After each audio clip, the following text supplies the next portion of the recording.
This is Happy Sundays Wellington, or Welly for short, and we're going to welly on in with this and make this really easily. It's really easy peasy. I've looked at so many vegan Wellington recipes and they're awful, so just make this one because this is 4 years in the perfecting, so you've got no strife, no trouble. You can just make this, feed people. My parents, not vegan, love this for Christmas, so we are going to crack on and we are going to bear ourselves in mind, whatever that really means, but we're just going to bear in mind that this is pastry with a lovely filling. So the filling needs to just think about everything being nice and soft and evenly cooked and smooth.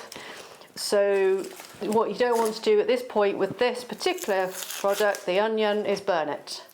So I have a good track record of burning onions on camera so far, so we shall see how we get on. So we're going to make this with cashew nuts because they're so creamy, and mushrooms, and cook off these onions, and we want a small dice chop.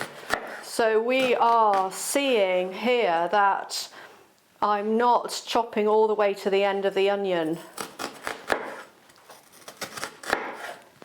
And then this kind of can feather out. You will know this by now, but let's just get that off there. You need this nice and small because this isn't going to be put in that bad boy there, by the way. Whoops. So nice and small as you can possibly make it. Just watch your fingers and just get this nice and small. You know.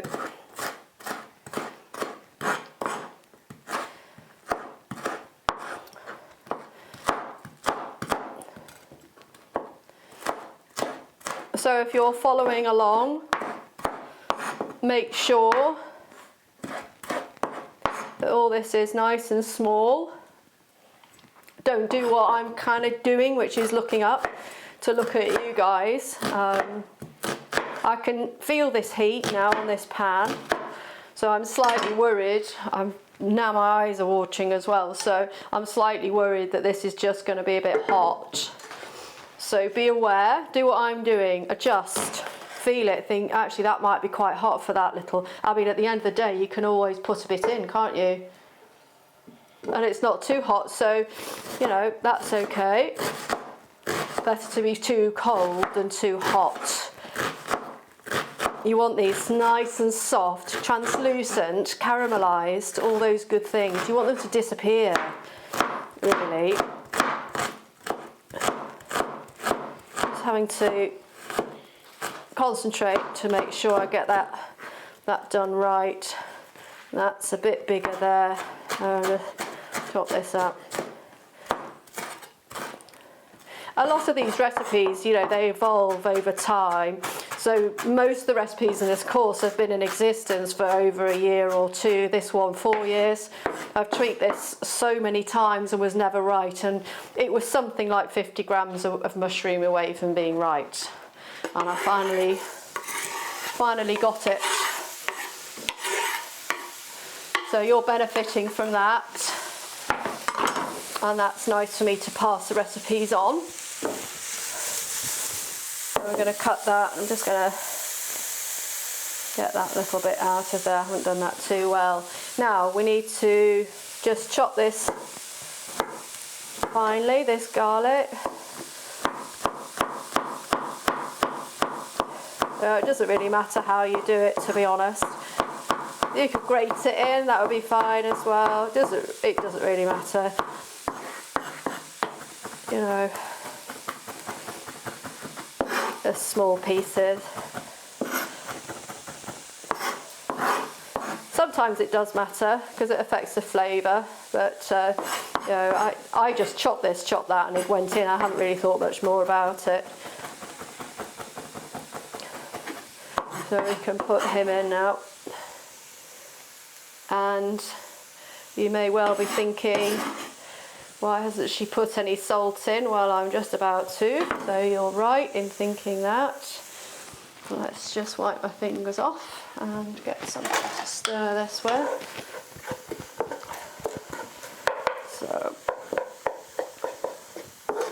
So that's going to cook down nicely. We need a bit more heat in this, so we're not here forever. Just make sure that's not too high. This camping gas situation is actually really good, you know, because it forces me to know that these recipes are achievable, but still learning a little bit about how hot that is without seeing it. Right, okay, so we now get yours on like this. Get it so that you're comfortable with it. It's, you know, going to cook this year basically, but it's not sizzling too much. Have a look, have a close look what that is looking like. It's sizzling, the oil there, look, is sizzling, but it's not crazy. Get stuff from the side of the pan as well, because that often is hotter, so it can burn. So I'll just put that there. That's just, that handle just protects that.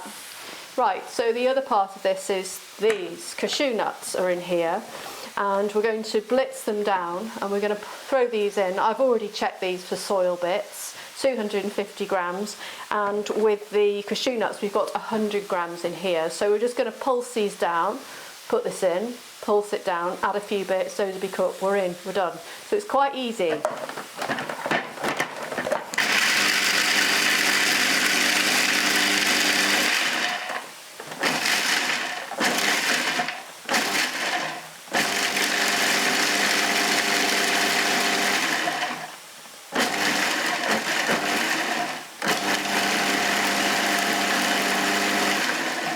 Now I'm just thinking, you might be asking, walnuts? No, walnuts aren't creamy enough. Walnuts put too much texture in your mouth. You want this creamy, luxurious, this is like a lovely pate almost, you know. So in here we've got these, so I'm just going to tip these, and then this camera here can see that we've got a bit of a cashew rubble, and that's what we need, because we are now going to put the mushrooms in after all, and so the cashews will have a bit more. But do the cashews first. Don't just think I'll put those in with those and we'll be fine. No, don't do that. I'm sort of a little bit controlling about one ingredient at once. I don't know why really. I'm sure there's a reason for it, but so we're pulsing this chestnut mushroom now. Chestnut mushrooms, please. They do have flavour. Let's make sure this is all right. I'm not burning this. That's good there. Just always being aware. As you can see, just as I'm looking at that, checking that, I'm just picking things up from a surface, so I'm throwing things around. So just make sure you keep neat. We're going to pulse this now.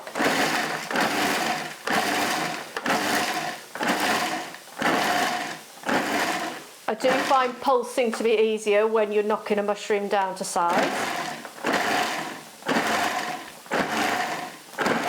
Right, so that's quite good, and I'm just going to get a little spoon here, and I'm just going to mix this a little bit, then I'm going to run it through a little bit, and then I'm going to ask Chris to come and have a look at it, and then you can see when I know it's ready.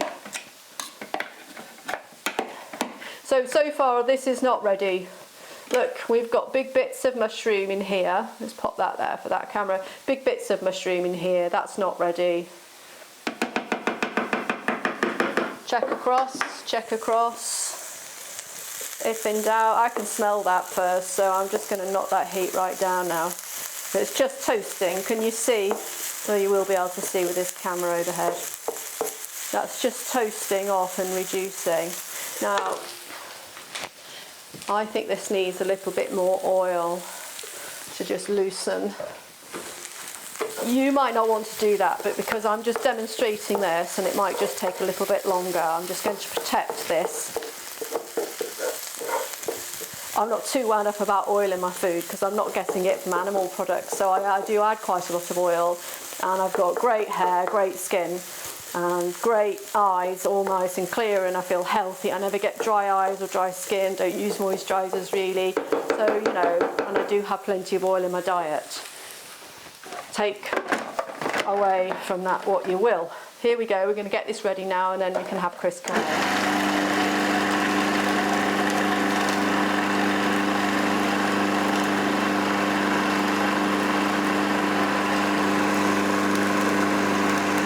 Let's just have a quick look at that. Right, here we are, this is ready now, so let's have this lovely camera come in here. So let me just put some here. So that's it.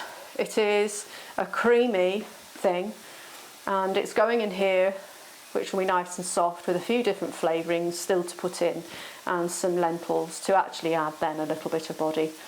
So yeah, you could serve that, you could cook that up and serve that as a pâté. In fact, that's where this started actually.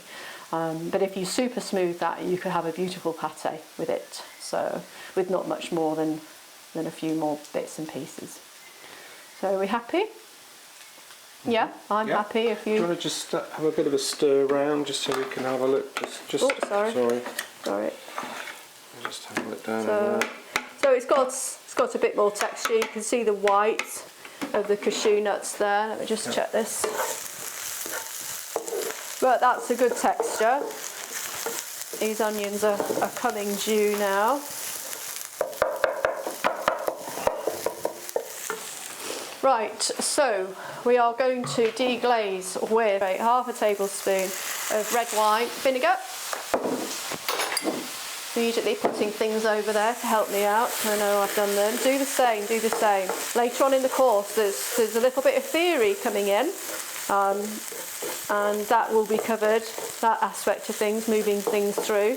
You'll also see inside the home kitchen where everything is, how I keep my fridge, my freezer and my cupboards. In my home kitchen, it's tiny but everything's to hand, and to be honest, it's the best kitchen I've ever had. Size, I'm sure it matters. When you're at home, you need everything close and in the right place.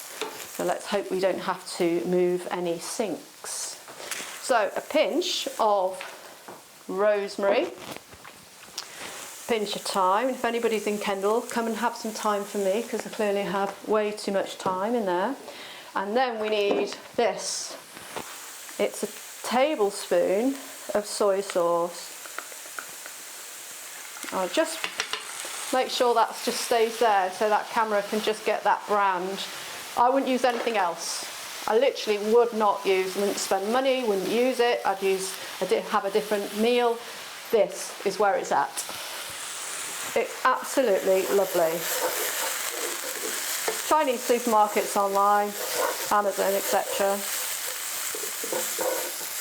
So this now, you'll see on the camera overhead that this is looking lovely. This is how it should be.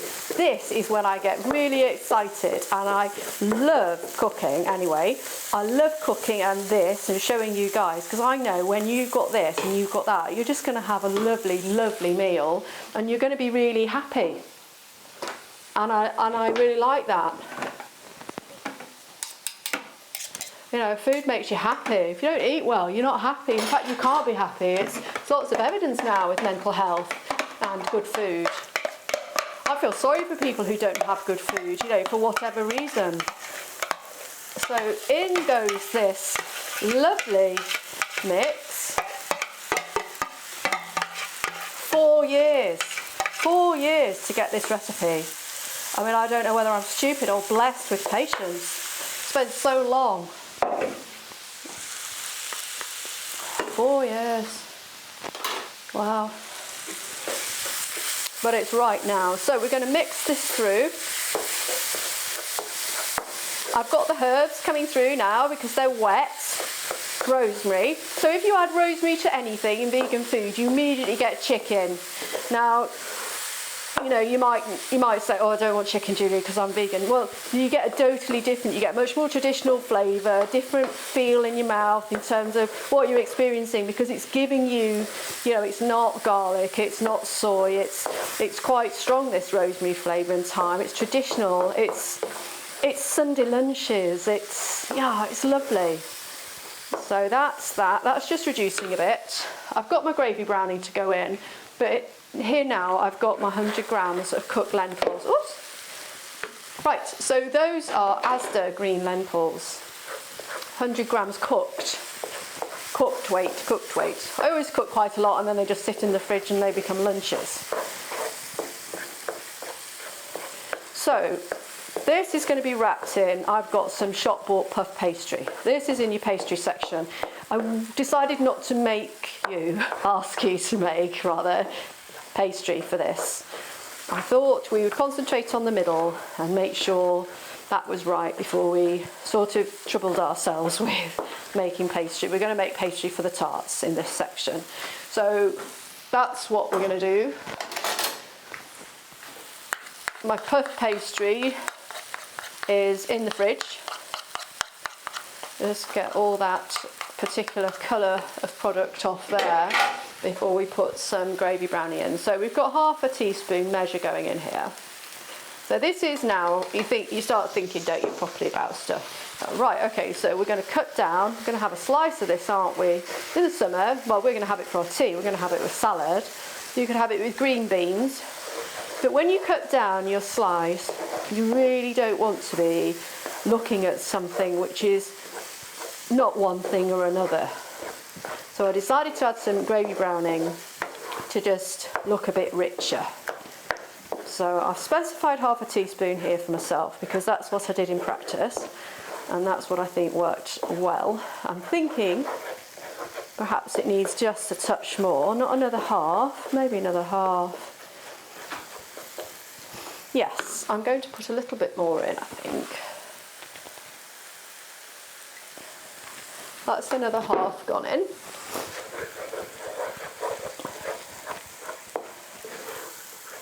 Just mix that round.